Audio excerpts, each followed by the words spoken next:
When driving at night, what is the scariest, most unexplainable thing you've ever seen? Scariest only because it nearly killed me. Driving back from a late high school football game that I was covering, I was going through a very remote section of highway and farmland. I was a little zoned out, but the road was straight and wide for a while. I was going along at a good clip when I was vaguely aware that there was suddenly something in my way, but it was almost just a sense of it, not anything I could really see. Something just didn't look right, and I could tell hitting the brakes was not going to help, so I swerved into the opposing lane and passed something large that had been blocking my lane. I still didn't know what it was, but it was large. I got turned around and went back slowly to see what the hell I had barely missed. When I got close enough to see better in my headlights, there they were, two very large, completely black cows. They were big enough that my hatchback would have been totally crushed if I'd hit them, and it could have easily been a fatal accident for me and the cows. I called the local police and they sent a car out while I waited to make sure no one else hit them, even though the cows wandered off the road a ways and I hadn't seen another car for quite a while. When they got there, they knew who the cows belonged to and called the guy up all piss off because this apparently happened more frequently than they liked. TLDR, damn cows nearly killed me. About 20 years ago, I was driving home from a late wedding DJ gig. I was driving south on a major interstate which was relatively empty at 2:30 a.m. or so. At one point, in the narrows, the retaining walls on each side get very high as the highway snakes underneath overpasses. Out of nowhere, a young woman jumped down from the retaining wall onto the highway and directly in front of my car. I hit the brakes hard, came to a complete stop, and nearly slammed into her. She looked up, ran to my passenger door and got in looking terrified. She looked between 16 and 20 years old, long blonde hair, and her clothes looked a little dirty. Not homeless dirty, but like she'd fallen down a few times. "I just need to call my mom," she said.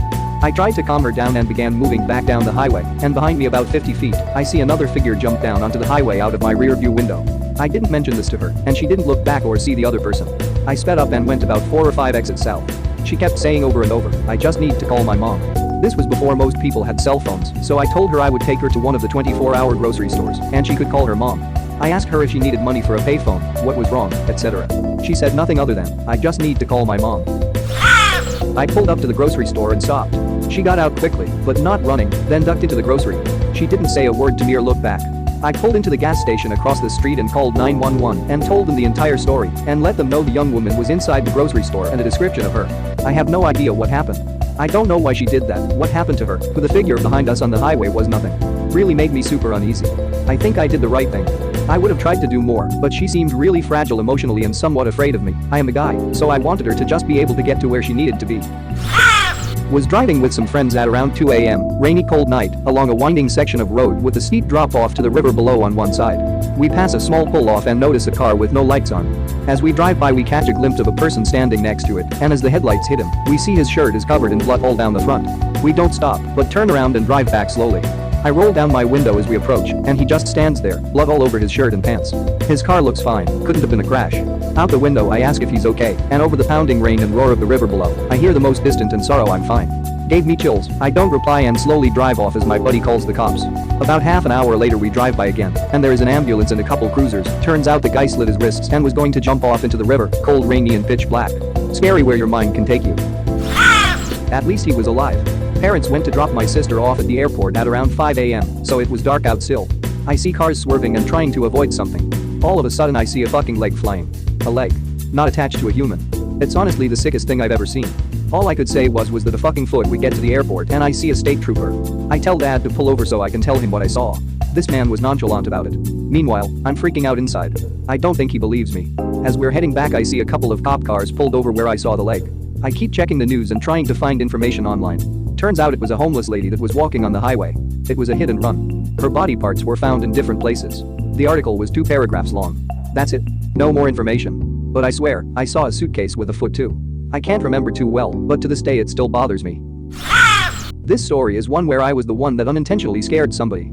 I was driving home from a friend's late one evening, probably around 3 a.m. The town I live in and grew up in has a reputation for being a racist area, thanks to a few high-profile incidents and a reasonable amount of racist idiots having lived here in the past. As I approached the town, I was going round a roundabout when a car joins, ignoring my right of way and cuts me off a bit. It was a shit bit of driving, but I'm reasonably good at not letting that get to me. What was mildly irritating though was given how keen the driver was to get out onto the roundabout in front of me. He then drove about 5 miles per hour below the speed limit on the way into the town, and like I said it's late and I just want to get to bed. About a mile later we reach the main street of the town which has many turn-offs, and I'm still sat behind them. They pick one of the quieter turn-offs, which is the one I usually use to get home. At the end of that street they can go left or right and still end up at the other end of the housing estate. They choose right, which is where I need to go. Then they have a few turn-offs in both directions before hitting another main road. They choose the quietest turn-off, I presume thinking I'm following them and wanting to see if I actually am, or if I'm just making my way into the main road. Unfortunately for them, they've turned onto my road. They're crawling along it at this point, obviously slightly worried. The driver probably thinks I'm still pissed about being cut off and I'm following him for some sort of revenge. So they decide to pull in and let me pass. They indicate and pull across a driveway which just happened to be mine. I had to pull alongside them and open my passenger side window. The driver opens his and there's 2 to 3 black teenagers in the car, all looking slightly terrified by the pretty big skinhead, not by choice, white guy who has been following them and now pulled up alongside them in the middle of a quiet estate in an area known for being racist. The look of relief on his face when I said, "Sorry mate, that's my driveway you're blocking there," was pretty hilarious. Poor kid was scared shitless, but somehow in trying to get rid of me, made a series of road choices that convinced him he was about to be murdered. One night at around midnight a year ago, a man pulled into my driveway in an SUV. My driveway is quite large and loops around, and he parked with his headlights set to bright and pointed toward my front door. My front door was open with just a locked screen door between us. Since it was close to midnight and he parked so strangely, I grabbed one of my handguns before heading to the door to double check that it was locked. I considered closing the actual door, but if they were there to rob me, they already knew I was home. Plus, they could just be in need of assistance. I set my handgun next to the front door closed enough that I could grab it in under a second and out of view from the outside. A man stepped out of the SUV, which caused the interior lights of the car to turn on, and through the brights, I could just barely see that he wasn't alone. The man approached my front door and greeted me. I asked why he was in front of my home, and he said he was looking for a friend's house. I advised that he wasn't at the right place, and that he should continue on down the road to find the residential area he was probably looking for. He said he came from that direction, and reiterated that he was looking for a friend's house. He had a smartphone in his hand, so I suggested that he use it to call his friend for directions. He gave me an excuse about how his friend wouldn't pick up. So I suggested he type his friend's address into Google Maps and follow the directions to get there. He said he tried that, but he couldn't get it to work. He asked me to come outside of my house at midnight to help him type an address into Google Maps. I obviously refused. I said, "Look, bud, it's almost midnight, I don't know you, and you're insistent that I unlock my door and come outside to help you with something a toddler could do." He responded, "Hey, man. Don't call the police. I'm a military vet, and I just need some help. So can you please come outside and help me?" Now, I feel I should state here that up to this point, the police had not been mentioned at all. So obviously, telling me not to call the police made me want to call the police. I put one hand on my gun before informing him that I would be calling the police and that he should leave before that happens. He started to protest, but I pulled out the gun and used the sight of the barrel to close my actual door. I just wanted to show him that I was armed, but I didn't want to escalate things further by pointing a gun at him. He fled while I called the cops, but nothing ever came of it. Then 6 months ago, my neighbor ran into a similar situation, SUV multiple men, only he was asleep when they showed up. A man rang his doorbell close to midnight. He got up and opened his front door without really looking to see who was there. As soon as he did, a man that had been standing to the side of the door out of sight pointed a shotgun to his head and walked him back into his own house. He sat there for hours with the shotgun pointed at his head while multiple men robbed him. They didn't shoot him, but they did clean him out. He lost everything: jewelry, cash, credit cards, guns, TVs, computers, you name it. They even made him give his PIN number and drove to go test it while he was still being held at gunpoint. I don't know for sure that they were the same people, but if you wanted to get someone into position to pull that same maneuver at my house, knowing that the homeowner was watching blinding them with the brights of an SUV would be a damn good way to do it. I had a similar experience. I was driving deep in the mountains to get to a retreat spot for my university club. I was the last to leave because I had to finish a few things at the university. I didn't see the tiny exit for the retreat site and kept driving deeper into the mountains. The fog kept becoming thicker as I kept driving on. I finally stopped at a massive stone bridge. The fog was rolling through, and it looked like some enormous ancient bridge to the underworld. There was no one else in sight. I had no signal on my cell phone. I got out of my car and suddenly saw a handmade grave next to the bridge. I'm talking about a makeshift wooden cross and different colored dirt where the grave was. I got freaked out and got into my car. When I tried driving, my tire slid for a few seconds on some gravel. In my panicked state, I thought some demon got a hold of my car and was keeping me there. I finally drove off and got to the retreat site safely, but that place was just eerie. A couple of friends and I were coming home from a late afternoon night hike a few weeks ago, and we decided to pull over near a rundown rest stop so my friend could use the bathroom and the rest of us could stretch our legs. It was maybe 8 p.m. and it's winter here, so it was pitch black. This area is just thick trees and bushland, so there's no houses or campgrounds or whatever around. I believe there used to be, but they moved the campground somewhere else because it's on the side of a mountain and it was too dangerous. As we were all getting back into the car, I felt sort of uneasy. I didn't want to mention it because I didn't want my friends to make a big joke about it, but someone else spoke up and said they felt uncomfortable too and that we should get out of there.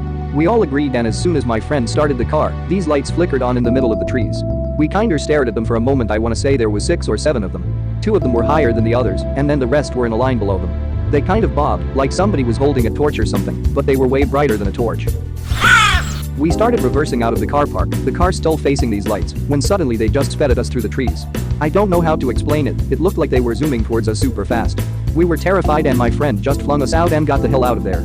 I had just told myself it was people in the woods, except when we were driving down the road at 60 km/h, we could still see them trailing behind us in the trees, keeping pace.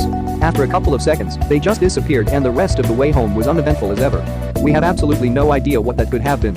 As far as I know, you can't get vehicles into the area since it's overgrown and dangerous, and I don't know that any person can keep up with a car like that.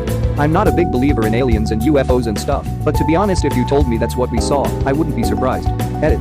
A few people have said off-roaders or dirt bikes and stuff, but the reason I never thought of that was because I didn't actually hear any engines. However, I was also in a running car, and there was a lot of panic yelling, so I could easily have missed it, haha. When I was a kid, living in Charleston, South Carolina, my dad took me and my brother to a boat landing on a creek right off of the Intracoastal Waterway to shoot off some fireworks we had left over from the 4th. This boat landing was up in the sticks in a place called Wamala Island, very sparsely populated and pitch black at night. When we pulled in the parking lot of the boat landing, around 11 p.m., there was a 20-ish foot powerboat nestled against the dock. The only people there were several guys wearing white boots and loading the back of an SUV with boxes from the boat. There was also a sports car, not sure what kind. We instantly got the heebie-jeebies, turned around and hauled ass. About 30 seconds later, there was a car speeding towards us in the rearview mirror. We were already going 80 miles per hour because my dad was convinced it was drug-related, and it was gaining very quickly on us. We knew we couldn't outrun them. My dad drove an 81 Audi Fox, so before we went around a curve in the road, we killed the headlights and pulled into the driveway of someone's house, ducked down and waited. That car that was chasing us flew by, must have been going 100 miles per hour, easily. We sat there for a few minutes and saw the car going back to the boat landing. Shit could have ended very differently, I'm guessing cocaine shipment? I've been waiting wanting to post this for so long, and now I'm late to the party. Anyway, I was driving very late at night through a pretty big park in NYC, but not Central Park. Now this was after an all-night film shoot for one of my friends in college, and I had been up for a very long time. As we were driving past the rec building with the pool, I see a person galloping on all fours like a crab. They were moving so fast and I thought I had just been imagining it, but when I got home my boyfriend at the time, who was sitting in the front seat, asked me if I saw the crab person. It was super spooky and I just can't explain it. This reminds me of a story 3 of my friends told me a few years ago. Driving home one night through rural roads in North Hertfordshire, UK, their car comes round a bend on some heavily wooded roads, and the lights catch the light of a creature sat in the middle of their path.